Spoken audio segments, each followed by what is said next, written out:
Hello, hello. Welcome once again to another Quoth Raven. I'm your host, Quoth. Bright Raven. Having a brain fart today.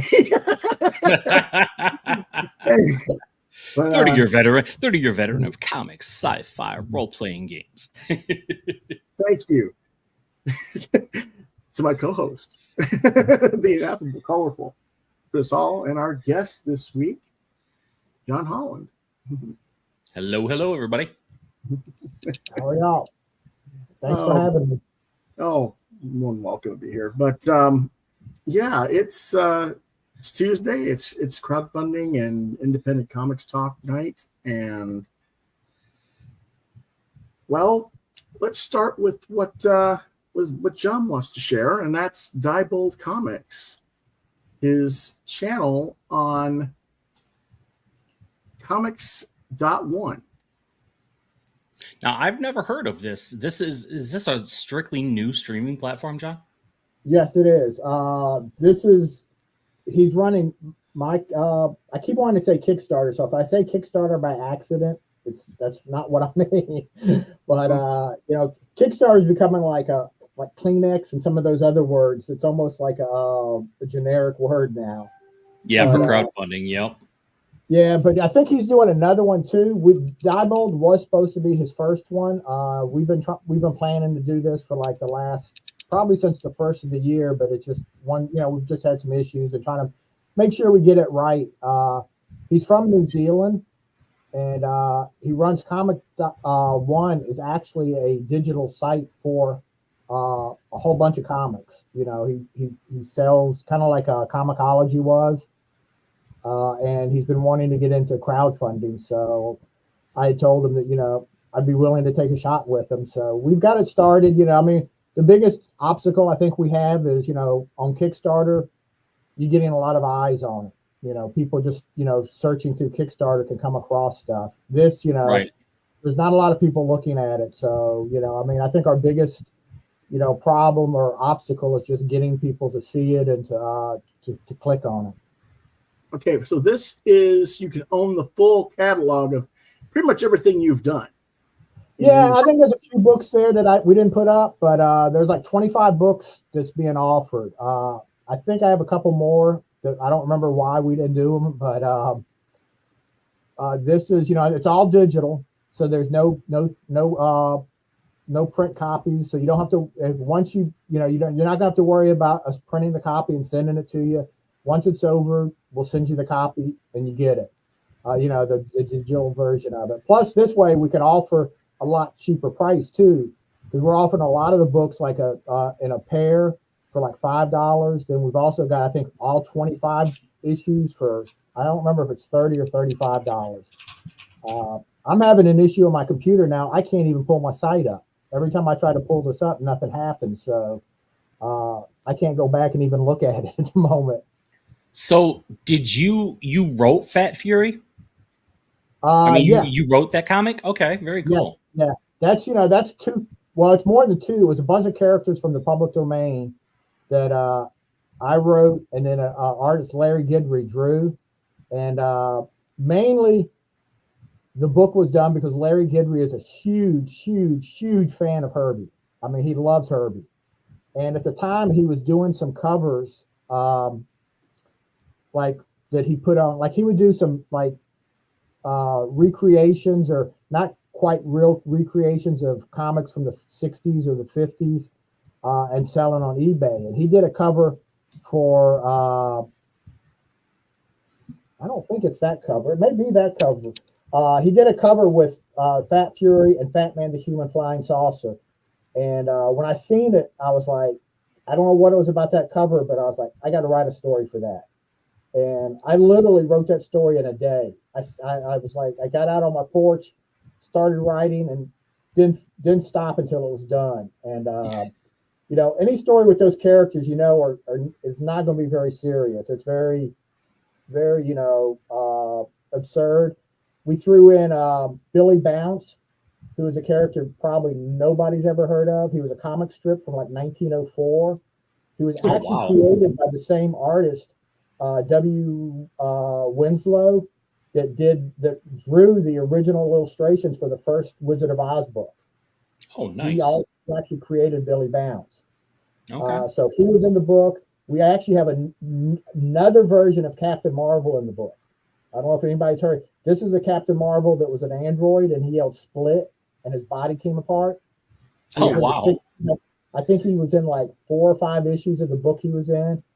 Fat Man, Human Flying Saucer only lasted 3 issues. You know, I remember picking them up in the 60s when I was, first started reading comics, and as bad as those books were, something about it just stuck with me. I was just like, he was one of those characters that just stuck with me. So, yeah, so we're actually doing a sequel to it too. We're starting to work on a sequel to it. So we're gonna have another issue of it out. I don't want to say soon, but in the next year. And of course, next book is A Girl and Her Dog. Yeah, that one. I don't know how many people are familiar with Tony Isabella, who created Black Lightning and did a lot of work for Marvel. And he did work for DC because he created Black Lightning. But before that, he did a lot of work for Marvel and different characters. He said that was one of the best comics published the year it came out, which was a couple years ago. Okay. You don't ever want to have a favorite say what's your favorite, and it's hard. I don't really do, but if I have to pick, that would probably be one of my favorite comics I ever wrote. It's just a story between a girl and her dog. Very nice. And here's some of the pages of that. Yeah, and Hernan Gonzalez drew it, who is awesome. Hernan is also an artist I've worked with on a few other things too, and I'm still continuing to work on with.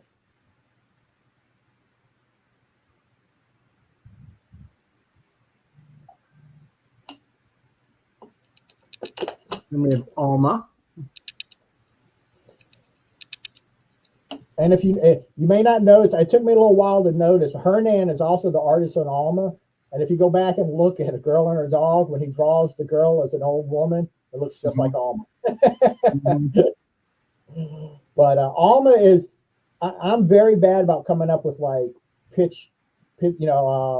elevator pitches and, log lines. But for Alma, I came up with the best one I've ever come up with. What if Buffy was a 72-year-old grandmother? And that usually when I use that at a convention, it more than not, I sell the book. And I used to be able to say everyone at least knew who Buffy was. Even if they never watched Buffy, they knew who she was because she's become such an iconic character. Right. Somehow the last couple conventions I've been at, I've had people tell me, I don't know who she is.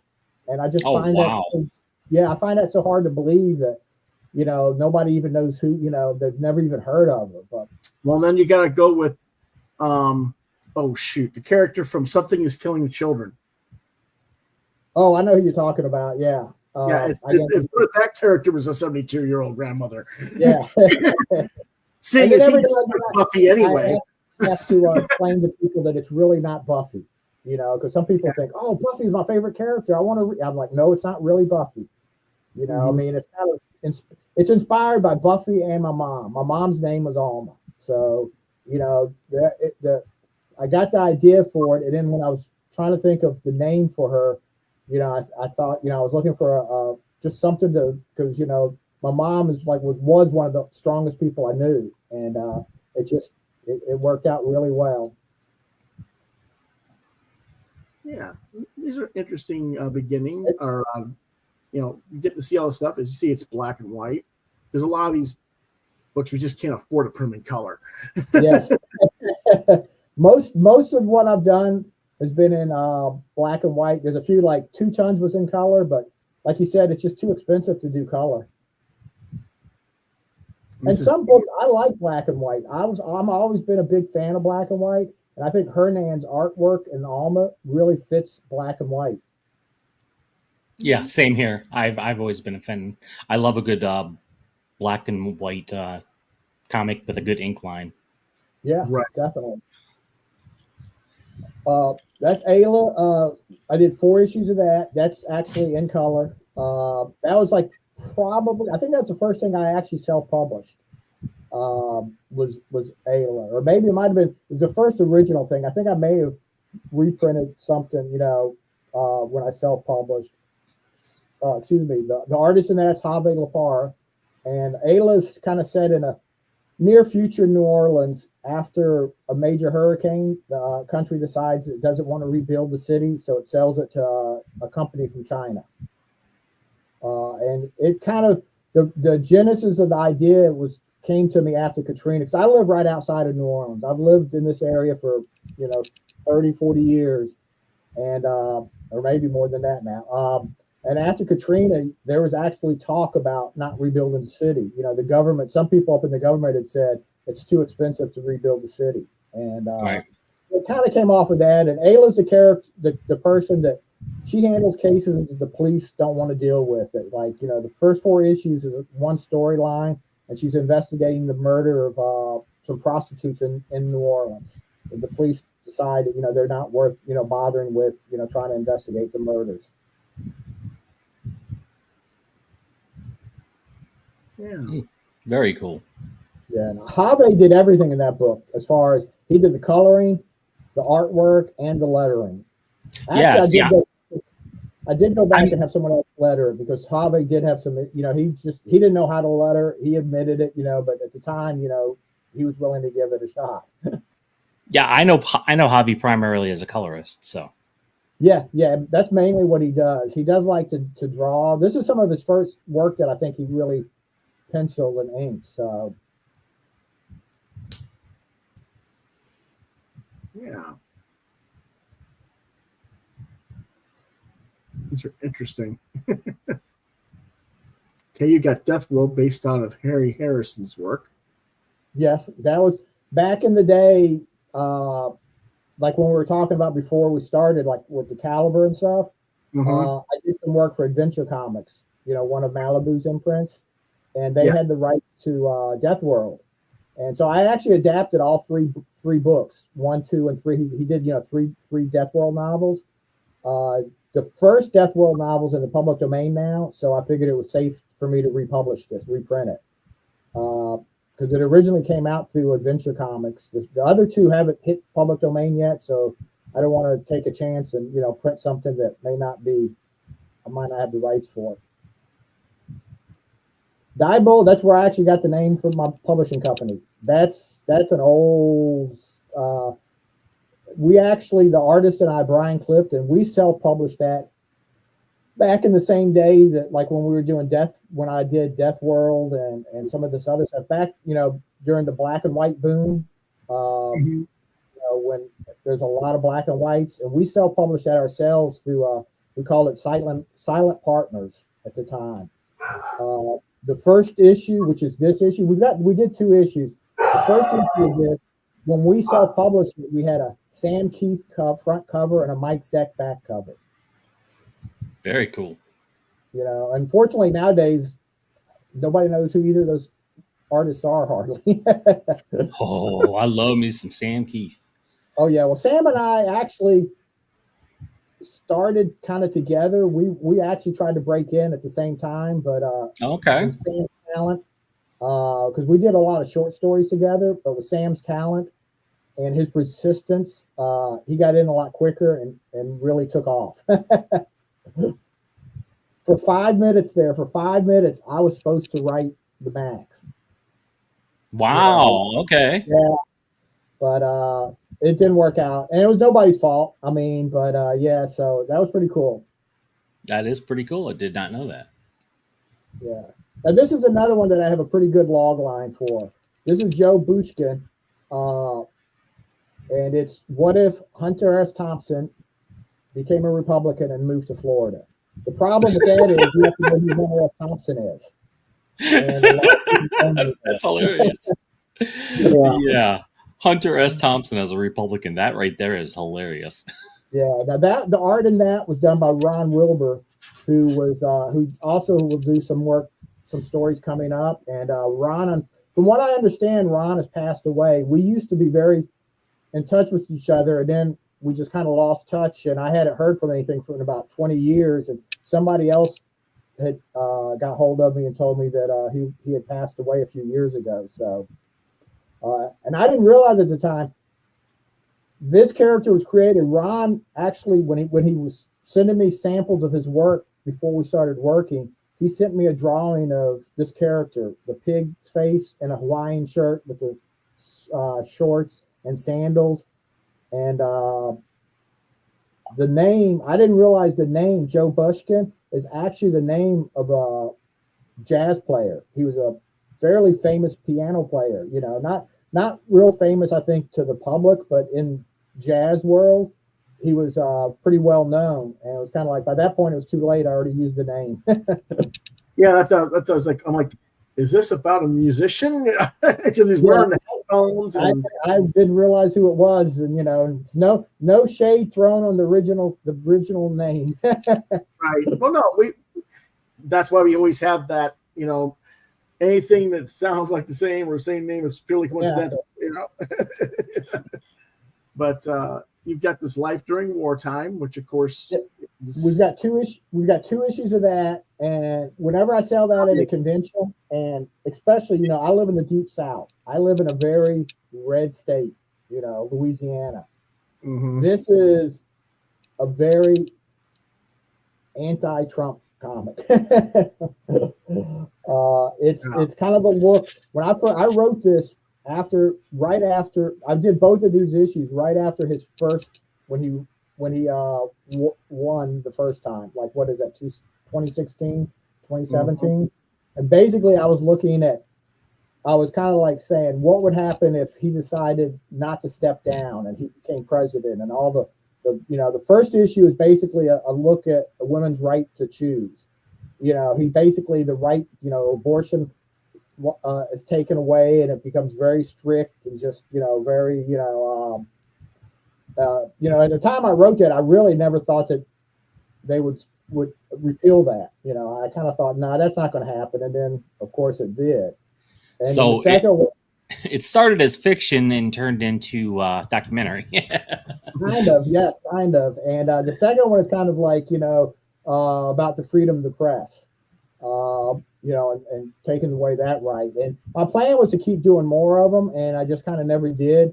And then, you know, when he didn't get reelected, I thought, okay, you know, I can really definitely not. And, you know, kind of now I'm kind of like, okay, maybe I should have kept going. And there's actually one of the books we didn't put up here is a third. It's not necessarily a third issue of this, because it was more of a, I mean, all these aren't real stories, but this was more of a, it was the final days of Trump. And I wrote this in like 2016, 2017, and I just did a funny take off of his last days in office. Basically, the Marines breaking down through the White House and arresting him and hauling him off. So those two books don't sell that well, you know, especially in this area. You know, I've got a few people area, but you know, it's what it is. We got John, and of course, this is Lizards. Now, Lizards was a book that you did for originally for Antarctic or Fantagraphics. No, Fantagraphics. They were publishing an anthology title called Critters, right? Which all their characters were funny animals, and these were all short stories that ran through Critters. And I decided to republish them, and I've actually started doing some new stories too in it. I've got like this issue 6 is all new, and then I've got a couple other new stories kind of in some of the other issues. Issue 6 is a full length, all brand new story. Lizards is one of those. It's kind of like a family story. It's just the family are lizards, and you know, it's set in the far future, and you know, stories are about, you know, the relationship between a father and a son, the daughters. It's a low key family story. In fact, it's so low key that Kim Thompson, you know, who was the editor of Critters at the time, that's one of the reasons it kind of ended in Critters, because he was kind of like, he just thought it was a little too low key to keep, you know, publishing, because they were doing a lot of other stuff in there, which was fine, and I kind of knew that, you know, but I kind of like those type of stories, you know, just. I like this Wilbur. And Ron did most of the lizard stories. He was the original artist on them. He did all the ones in Critters, Unfortunately, like I said, he's no longer with us. So I've got new artists doing. Issue 6 was drawn by Roman Gupsky. Almost said Roman Polanski. Roman Gupsky. And Roman does a couple other stories for me too. And actually, when you said Antarctica, I don't know why we left that on there. Ben at Antarctica is actually reprinting these stories in Furlough, his version of his anthology title of Funny Animal Stories.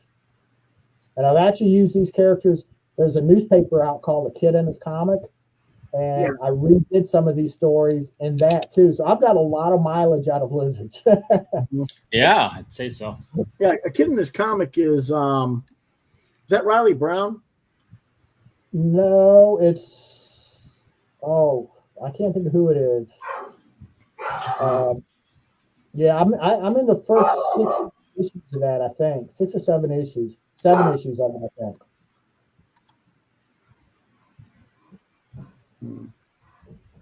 Okay. I'm trying to remember who did that, though. That's all. Whoops. So his name was John something. I could be wrong. Yeah, I'm just looking.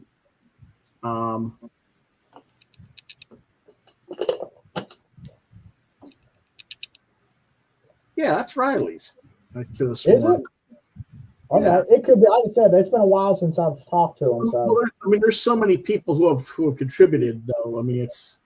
oh yeah, that's a cool idea. A newspaper. I mean, people when I do shows really like the idea. When they see it's just a newspaper full of comic strips. Yeah, well, if you remember Randy Zimmerman from Caliber, he did it for 10 years for Flint Comics, 100 issues. Oh wow! So, quite a few things going on with that. I like that newspaper. I was a big fan of the Comic Buyers Guide. I loved that newspaper. Yeah. So there's quite a bit here, and let's see if we can go to the rewards here. I mean, how does it break down? I mean, because you've got quite so many here. Yeah. Doesn't say exactly. Okay, here we go. You can buy pledge for like 1 and 2 of Robot Sex 1 and 2 for $5. Lizards Volume 1 for $5. A Girl and Her Dog and Joe Bushkin for $5. Death World and Diebold for $5. Life During Wartime 1 and 2 for $5. 1 through 5 of Ayla Speaker for the Dead for $10. And then the whole tier 3 is just everything for $35. And that was what you were saying. Yeah. And that adds up to be like just a little over $1 a book. So, I think the prices are pretty good. Yeah. Yeah, prices are very good. Yeah, again, I'm going to go ahead and whoops, that wasn't what I wanted. Hold on a second. And I was very, I kind of thought of this as an experiment too. I'm sure somebody somewhere has did an all digital Kickstarter, but I haven't seen one. And I noticed on the last two Kickstarters I've done, at least 20 to 30% of the people that have pledged have been on the digital format. So, I was kind of thinking, what if we just did an all digital, made it, inexpensive enough that people, and usually on most digital, you offer like most, $5 for one book. So like I said, everything is at least 2 books for $5, and then when you get all 25 for 35, you're getting, I'm not very good at math, but that's probably like $1.10, $1.05 an issue or something. Yeah, it's a fantastic deal.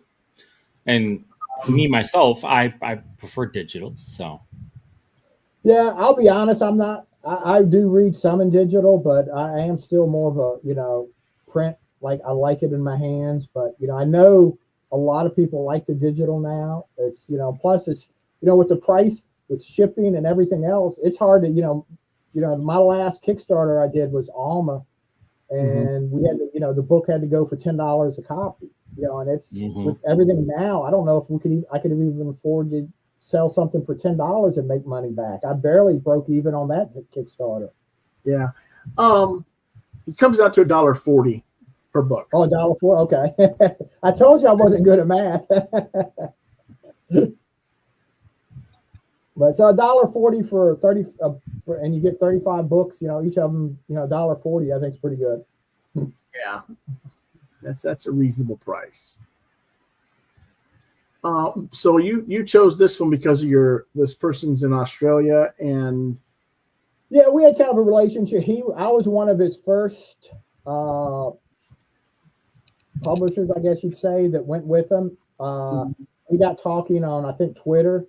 And he actually helped me out a lot. He redid my website for me. He did a lot of stuff for me, and didn't expect anything in return, And then when he was starting his site up, I was like, I'm willing to put my books on almost any site. The more I get out there, the better chance somebody might see it.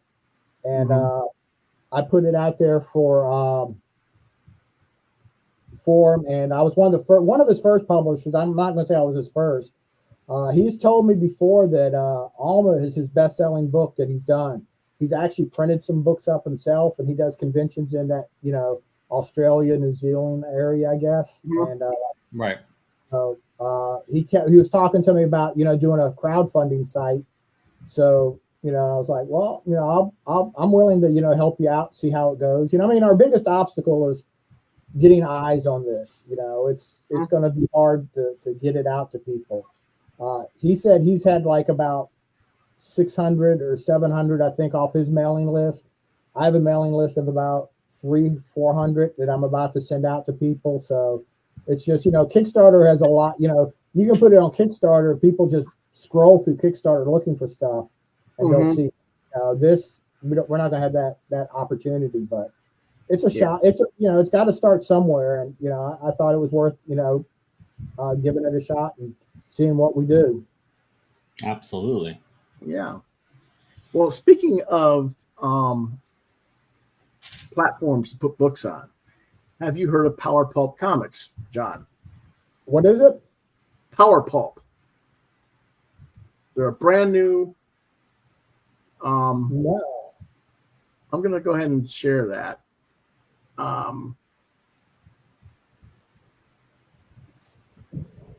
This is a brand new site that our friend Jimmy Jones of Spacow. I'm about to write that down. Yeah, I'm gonna put the link in real quick here. Like I said, I've got my books on a lot of other sites. Pretty much anywhere that will take them, I'll put them up. Just to get that chance of getting them out there. Yeah, there's a lot of stuff here that just opened up. It's got James and John Coates, Chris Anderson, Jamie Jones, who's been on our show several times. Of course, he's got the Baboon comics that you can get, and the Spacow, which unfortunately they're all out of stock now. But great stuff. Tony, yeah, I'm definitely going to have to check them out. Big Tony. Yep. Gotta love Big Tony, man. Matchy's there. Quite a few people that have been getting a little bit of buzz in the underground indie scene, shall we say. Yeah. Matt King's there. And they just opened this up last week, I think. So quite a few things there. I was hoping that Jamie might actually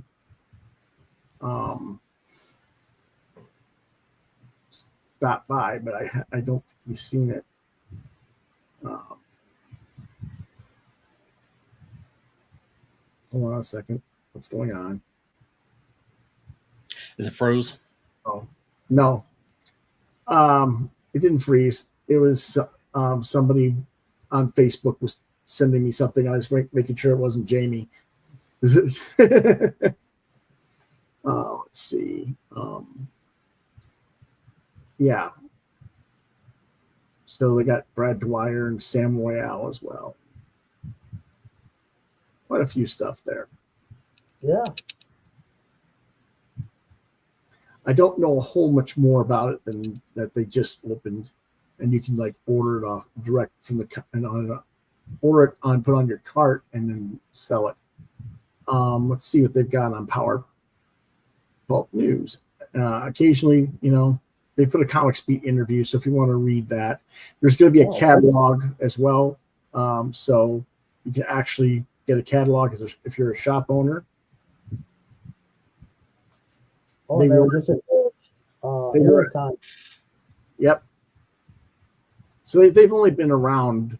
They started in March apparently, but really started getting serious just like less than 2 weeks ago. Mm-hmm. Cool. I'll definitely have to check that out. Well, with everything going in the comic industry right now, I think there's a lot more of these smaller distributors or whatever you want to call them popping up. Yeah. And of course, they got Charles Glaubitz from Tijuana, Mexico. I mean, wow. I don't know if you guys know who Charles is, but I'm not familiar. Oh, Starseed. Okay. From Fantagraphics. So, yeah. Of course, we both know Terry or Tony because he's from Ann Arbor. Remember Wolf there? Yeah, I've been friends with Tony on Facebook for a while. So, yeah, I mean, quite a collection of characters from all over the country. So, basically, they're more like a co-op. This is very much like what I did back in the 90s when I was running the Comic Artists Press Alliance group. So I'm looking forward to talking to Jamie and Chris and the other guys in the future about it. Yeah, it kind of reminds us. I don't know if you're familiar with this guy named T.C. Ford. Mm-hmm. I know T.C. Yeah, I think he's starting something like this up too. I'm supposed to be talking to him. He's trying to get something like off the ground, kind of similar to this. I don't want to say it's exactly the same, but trying to make a distributor for a lot of different smaller publishers. Mm-hmm. Yeah, TC's been trying to do that for about 2 years now. Yeah, I've been following. From what it sounds like, he's getting closer to it because he was, talking about trying to get some different publishers together and start getting some stuff out. Yep. Okay. Very, very cool. Yeah. Alrighty. So, as a self-publisher dealing with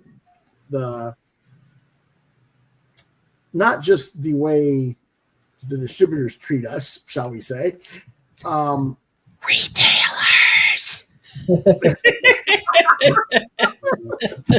distributors. Yeah. I mean, hello. There's Jamie right now. See what he's got to say. He's still out of town, so he can't make it. But all right. All right. So I'm gonna do a quick.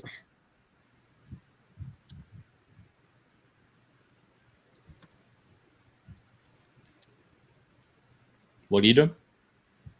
He's still out of town after Heroes Con, so. Okay. Yeah, I did Heroes Con not last year, the year before, and that was, I think it was a 17-hour drive for me or something. It was a long drive.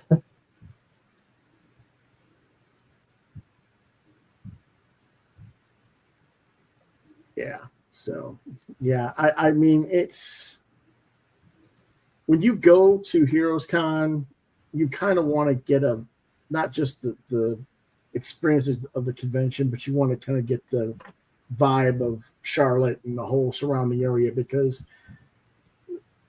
the Carolinas, Georgia, there is a huge contingent of talent down here that people think everybody's like either New York or California, and the reality is the Southeast quadrant and the Midwest quadrant kick both the coast's ass, as far as I'm concerned. Well, yeah, there's a good smattering of talent, so It's like, but let's see what I got this week in the mail. Oh, we're doing an unboxing. Okay, I was wondering what you were doing there. Yeah, before Jamie called me. Yeah. Let's see what we got here. I know who it's from, but let's see. What's in the box, man? What's in the box? Yeah, I know. What's in the box is Joe Frankenstein. Woohoo! Cool.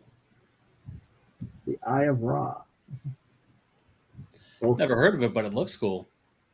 We reviewed these. Joel Frankenstein? Yes. Okay. This is Graham Nolan. Oh, okay. Wow. Well, you'll have to forgive my addled brain.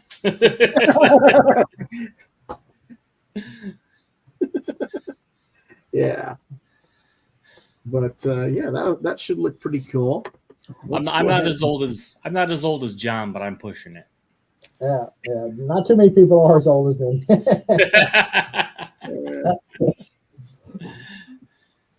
There we go. It's got that reflective cover on the logo. Oh yeah, that's right. I love that. Oh, that's cool. It's really cool.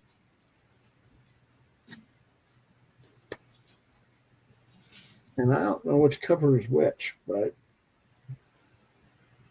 okay. Interesting. I guess there's cover A and cover B. Oh, okay. This is cover B. But this is the cover from Graham. And it's supposed to be, it's also supposed to be glow in the dark, I guess. Or maybe this is a specialty closeout cover. I don't know. Huh. But this is the lead cover, and it's by Anthony Gonzalez Clark. This looks kind of cool. Yeah, very cool. I like the shading of the gun on his face. Yeah. Oh, is that what that is? Okay, I wasn't sure. Yeah, that does look cool. I thought maybe he had a tattoo of his toothbrush put on his face. Oh, Lord. How about you, buddy? Some of the artwork in here. Oh, very nice. Wow. Oh, yeah. That's some killer art. Well, we know Graham knows what he's doing. Yes, he does. Yeah, that is fantastic stuff. Yeah. So, I'll show more of it later, but after I've actually read it and can review it. But it should be pretty fun stuff. This is actually written and created by Graham and Chuck Dixon. The art is actually by Anthony Gonzalez Clark. So Graham and Chuck are actually writing this, and Anthony Gonzalez Clark is drawing it with lettering by Carlos Mangual. So we know who Carlos is. So this should be really interesting, though. Yeah, looks really good. I mean, good stuff here. Yeah. And I think we just had our visit from the mascot. Right. The Midnight Monster. Here he is.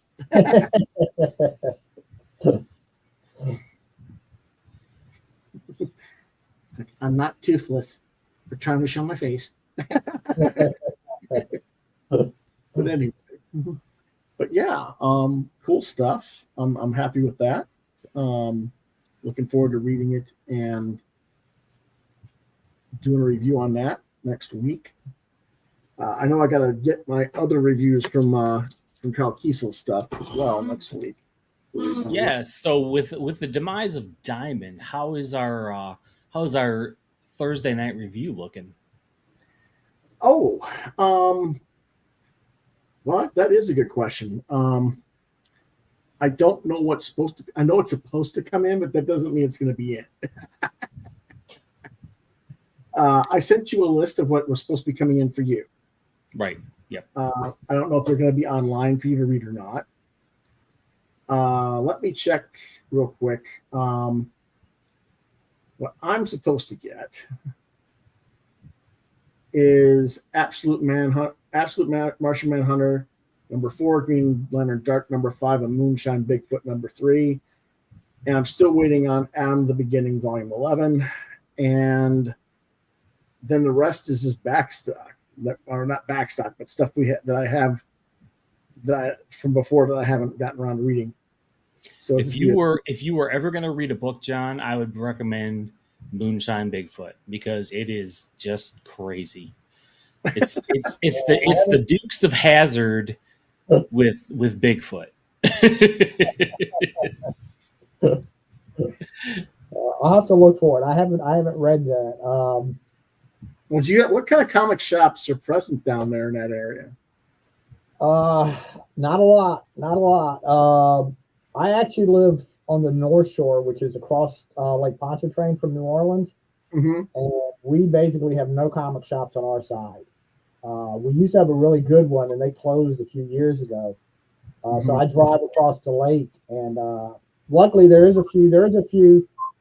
I think there's there's 2 in New Orleans proper, and then there's one in Metairie, which is like the suburbs of New Orleans, Right. BSI Comics, and that's where I do most of my shopping. And they carry quite a bit of books, and they're pretty good about carrying a lot of indie books too, which we do have one shop here on this side, but they don't. The only way you can get comics from them now is you have to order them ahead of time, and they don't put anything up on the racks.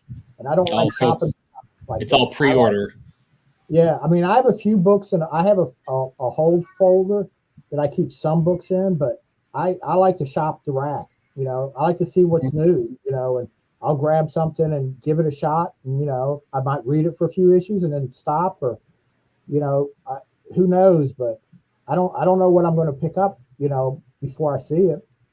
Right.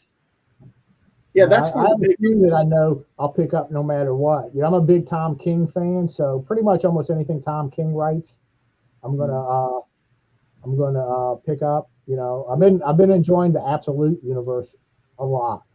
The only one of the Absolute books I've liked is Martian Manhunter.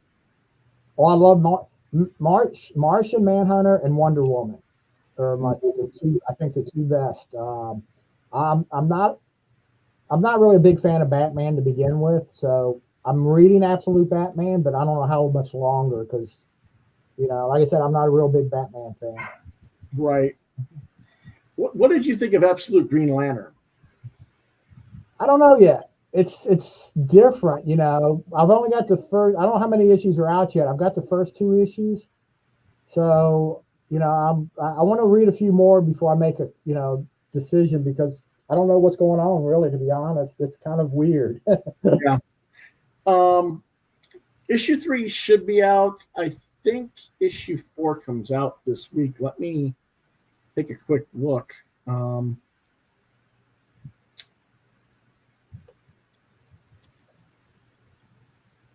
I have to do.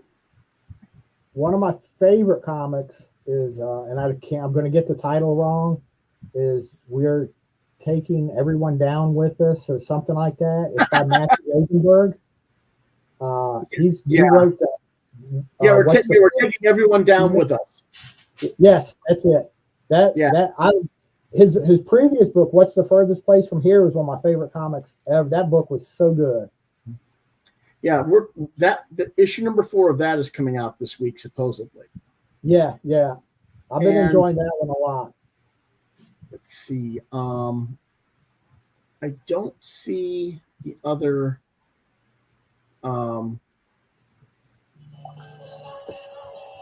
Yeah, I don't see it. Okay, so I guess that Absolute Green Lantern isn't coming out this week. It was Green Lantern Dark that's coming out this week. Let's see. Let me go back 1 week.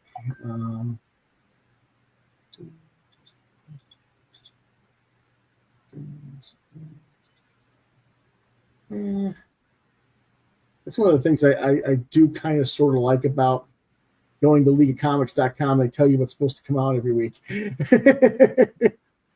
Yeah. Yep. Let's see. Well, when I was at my comics, I was actually at the comic shop today, and they told me that this will be their first week that they get nothing from Diamond. They basically have to order anything from Diamond. Yeah, that's a common thing now. Yeah. I don't know. It's kind of weird. I don't know what my store's going to actually do or not do.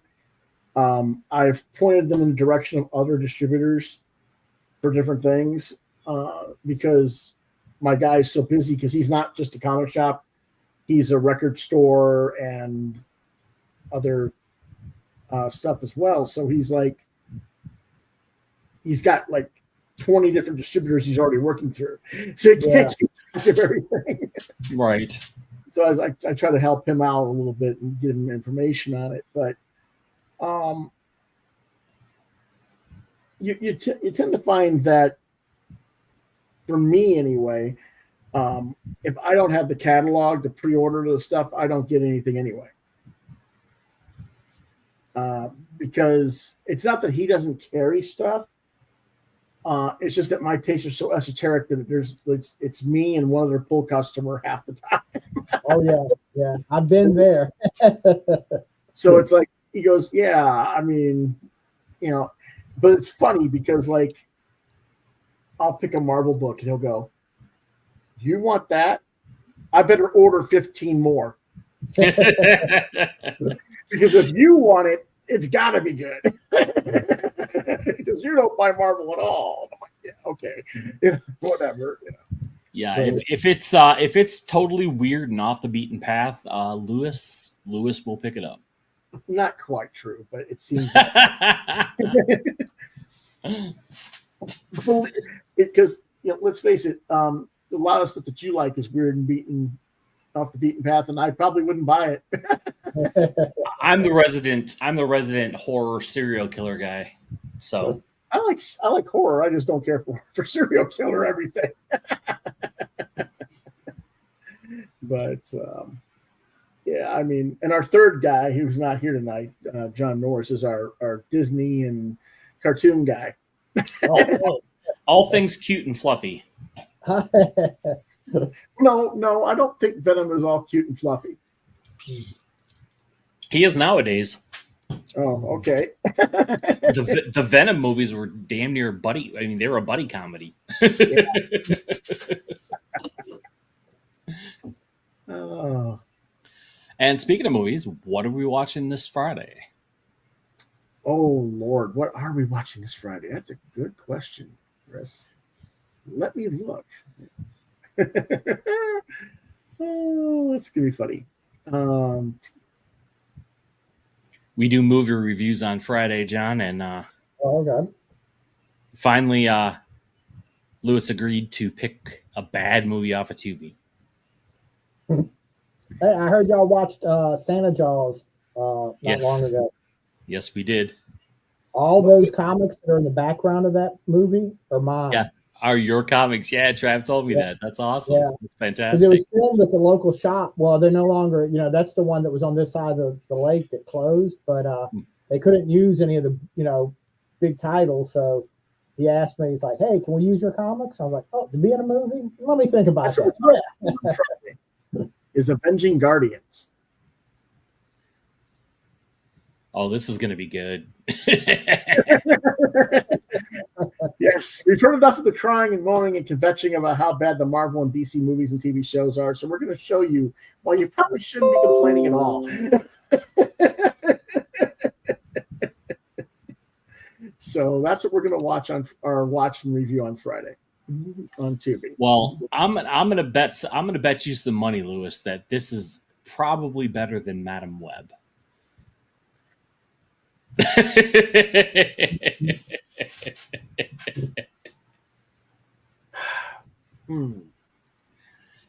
I don't know.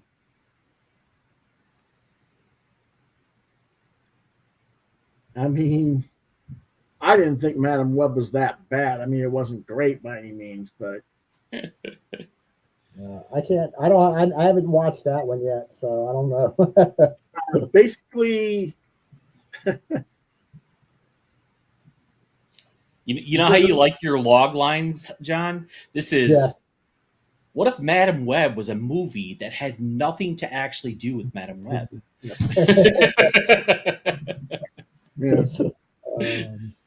yeah, that's about it in a way. But yeah, or we should say the original Madam Web, Right?